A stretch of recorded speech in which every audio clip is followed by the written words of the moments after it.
aqui a presença do Vítor Manteigas. Olá, Vítor. Olá, Ricardo, tudo bem? Bem-vindo de volta. Muito obrigado. Bem disposto? Sempre. O Vítor traz-nos sempre aqui, nesta rubrica, coisas muito interessantes que têm a ver com o ambiente, que têm a ver com a sustentabilidade. E hoje vamos falar de um projeto muito específico, que já está a decorrer. Que já está a decorrer, sim. Vamos falar do projeto Climact, que é um projeto que pretende apoiar a transição para uma economia de baixo carbono nas escolas. Não é? Quando falamos de economia de baixo carbono, ainda há muita gente que não sabe de que é que se trata, Sim. para todos os efeitos. Portanto, uma economia de baixo carbono é basicamente uma economia que também é designada como uma economia verde, em que, de alguma forma, as economias tendem a promover riqueza, emprego, competitividade, com recurso à produção de bens e serviços que sejam menos impactantes no ambiente. Por exemplo, e cada vez mais se fala da questão das emissões de dióxido de carbono, a ideia fala-se mais disso, não é? Sim, a ideia é a produção de bens e prestação de serviços com uma redução significativa das emissões de carbono como uma das formas de combater as alterações climáticas. Portanto, é de alguma forma isso que se pretende associado a este projeto Climact. Ok, portanto temos o dióxido de carbono e o monóxido de carbono. Sim, o carbono, de uma forma geral, o mais relevante acaba por ser o dióxido de carbono, porque é aquele que toda a gente emite. Quer dizer, no limite, só em apneia é que nós não emitimos também dióxido de carbono. Exato, ok. Mas isso então, e estamos aqui para eu também conhecer um bocadinho melhor este projeto, né? Estamos a falar de um projeto que não é apenas em Portugal. Exatamente. Tem uma abrangência mais... Sim. Não é também global, não é mundial. Para já ainda não. O projeto Climact está associado a um programa de financiamento europeu, portanto, porque há aqui recursos que é imperioso usar e carecem de algum financiamento, que é o programa Interreg Sudoe, e o projeto Climact está neste momento a ser desenvolvido e aplicado em escolas do Sudoeste Europeu. Portanto, além de Portugal, que é quem está a coordenar o projeto, temos também na equipa técnica escolas de Gibraltar, de Espanha e de França. Inicialmente começaram-se com 35 escolas, a verdade é que neste momento já são 39 escolas envolvidas de todos os níveis de ensino, excepto o pré-escolar neste momento. Sim. Temos primeiro ciclo, ensino segundo e terceiro ciclo, secundário básico, e ensino superior. Sim. Muito bem. Desses países todos. E então, as emissões de carbono, a gente, quando pelo menos falo por mim, a gente pensa muito na parte da pecuária e dos automóveis. Sim. Agora, nas escolas, o que é que emite assim preocupante que faça e que se possa baixar? Imensa coisa. Mas tudo isto carece de um diagnóstico inicial, não é? Okay. Quando há uma intervenção que já foi feito. Aliás, o projeto pressupõe um trabalho que é desenvolvido por uma equipa técnica do projeto, que depois é complementado também, de alguma forma, pela comunidade académica, pelos estudantes, pelos docentes, pelos não docentes das escolas, não é? Só entre parênteses, para se perceber também a relevância desta matéria, à margem daquilo que são as alterações climáticas e das emissões, a União Europeia definiu reduções substanciais das emissões de carbono até 2050. Só para se ter uma ideia, no setor terciário e residencial, onde, para todos os efeitos, estão incluídas as escolas, é suposto haver uma redução na ordem dos 80% a 90%. Depois, isso é execuível? É, com base aliás, estas metas foram definidas já com base nas tecnologias disponíveis e existentes. Okay? Para substituir, por exemplo, equipamentos menos eficientes por equipamentos mais eficientes, em que com os mais eficientes as emissões são menores, por exemplo, não é? Depois há um outro dado interessante, que é o facto de Portugal ter assumido claramente a neutralidade carbónica em 2050. O que é que isto significa? Significa que Portugal assumiu o compromisso de, em 2050, ter emissões zero. Emissões zero com alguma ressalva. É impensável termos emissões zero, o que se deve fazer é, complementarmente, encontrar soluções de sequestro de carbono. Por exemplo, com mais zonas verdes.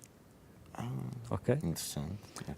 Por exemplo... Não nos falta aqui em Portugal, mesmo assim. Infelizmente vão-nos faltando. Por força das últimas notícias, não é, dos focos florestais, vão-nos faltando. O Ricardo, com certeza que se recordará, há cerca de 1 ano e meio, 2 anos, Portugal tem sido notícia um pouco por todo o mundo, porque tinha estado cerca de 2 a 3 dias fazendo uso de energia elétrica com base em fontes alternativas. Isto foi notícia em todo o mundo. Sim. E é preciso perceber um bocadinho o que é que isto significa. estamos a falar de algum tipo de utilização de energia, porque toda a frota rodoviária não é elétrica. Não é? A maioria não é. A maioria não é, a esmagadora maioria não é. Exato. E, portanto, até a própria questão da mobilidade e uso dos transportes é um dos temas abordados no projeto. Voltando à questão que me tinha falado, nas escolas, o projeto pressupõe estudo e o diagnóstico inicial em várias dimensões. Em primeiro, naturalmente, a questão da energia. Não é? A energia, não exclusivamente a energia elétrica, Sim. o gás também. Não é? Pressupõe também uma avaliação inicial daquilo que são os consumos de água, porque os consumos de água também têm subjacentes algumas emissões. Pensemos naquilo que é o transporte de água das captações até aos locais de consumo. Não é? Por exemplo, Estamos mesmo... a questão dos resíduos também, não é? Porque, por exemplo, a produção de resíduos ou maior produção de resíduos pressupõe naturalmente também uma maior emissão. Porque se há mais orgânicos, não é? de qualquer tipo de resíduo, porque qualquer tipo de resíduo pressupõe uma produção prévia. Pois, é o que estamos sempre tramados, não é? Literalmente.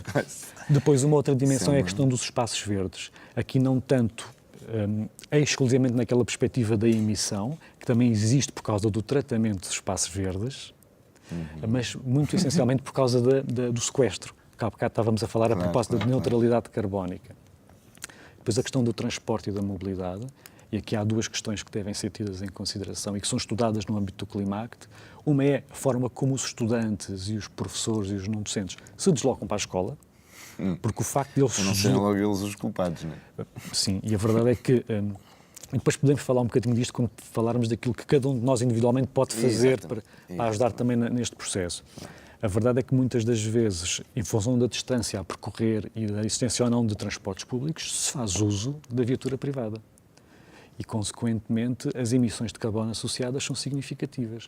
E isto é relevante para nós fazermos aquilo que é o cálculo das emissões ou da pegada carbónica da instituição, porque estamos a falar de pessoas que se deslocam para a escola para ali desenvolverem a sua atividade. Não é? Depois a questão do transporte numa outra vertente, que é, ok, então e os nossos fornecedores? Também o pessoal que nos fornece o refeitório, por exemplo... Pois, também não vêm carros elétricos. E não é só isso. Os produtos são locais ou vêm de muito longe? E a questão depois aqui do transporte dos produtos também deve ser tida em consideração. Claro, por exemplo. Claro. E depois uma outra questão que é muito importante e que ainda não é muito valorizada, felizmente é cada vez mais, mas ainda não é muito valorizada e que é um pouco desconhecida ainda, que é o Green Procurement ou compromisso verde, que tem a ver com a nossa responsabilidade na aquisição de novos produtos. Por exemplo, o Ricardo tem a preocupação de olhar para a etiqueta energética de um eletrodoméstico que compra? Sim, isso sim. Excelente.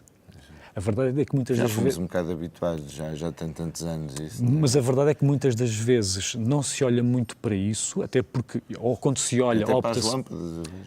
Sim, há um pressing claramente associado ao utilizo das lâmpadas de baixo consumo. Mas, por exemplo, um eletrodoméstico, uma escola, por exemplo, uma fotocopiadora ou uma impressora, ou um computador, ou qualquer outro equipamento de baixo consumo é normalmente mais caro. E na administração pública, de uma forma geral, a pedra de toque é a aquisição de produtos mais baratos. Claro. A verdade é que a aquisição de um produto mais barato, a médio e longo prazo, pode-se refletir num produto muito mais caro. Okay? Claro, portanto, isto também é tido em consideração no âmbito deste projeto Climact. Pois, claro. E volto outra vez à parte das lâmpadas, que as lâmpadas, as mais económicas, também são normalmente mais caras. Exatamente. Só que depois, até a durabilidade que tem e a fatura... Além de diminuir o consumo, tem uma durabilidade tendencialmente muito mais elevada. Exatamente. E se nós formos fazer contas a tudo isto, acaba por compensar de alguma forma apostar num produto à partida um bocadinho mais caro. Exatamente, claro. Então, e qual é a importância de se desenvolver estes projetos nas escolas e não noutros espaços? Para já, identificaram-se algumas potencialidades nas escolas. Não se conhecia, de uma forma geral, aquele que é o desempenho ambiental e energético das escolas. Portanto, passou ao lado. Tem vindo a passar ao lado, excepto em alguns programas, o Ecoescolas, que já aqui falamos, em que algum deste trabalho, não com este refinamento, mas em que algum deste trabalho já tem vindo a ser objeto de atenção. Depois também há um déficit de formação específica nestas áreas. Isto foi identificado também junto das escolas. Depois também se percebeu claramente que havia um desconhecimento naquilo que diz respeito, por exemplo, ao potencial de financiamento. E havia constrangimentos económicos, por exemplo, para a melhoria. Quando nós, há bocado falámos, de facto, muitas das vezes é preciso investimento. Nem sempre é preciso investimento para algumas medidas, mas para algumas outras é preciso investimento.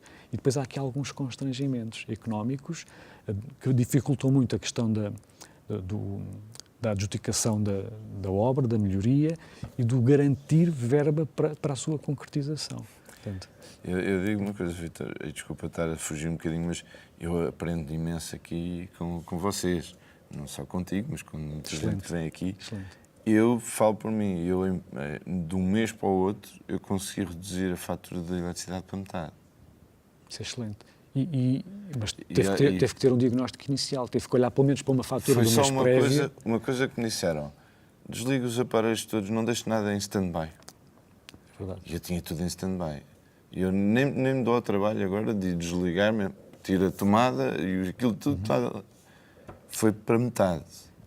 E até arrisco a dizer menos de metade, só por isso. Às vezes o facto de se ligar do stand-by, por exemplo, não tem um efeito direto e imediato, mas se nós formos fazer o somatório ao fim do ano de consumo, então, aí já pesa. A fatura a seguir que eu recebi dizia, quando tenho a pagar 0, e depois mandava, na altura de mandar a contagem, mandei a contagem pela APP, e veio lá dizer, o consumo é abaixo daquilo que é esperado, que é continuar.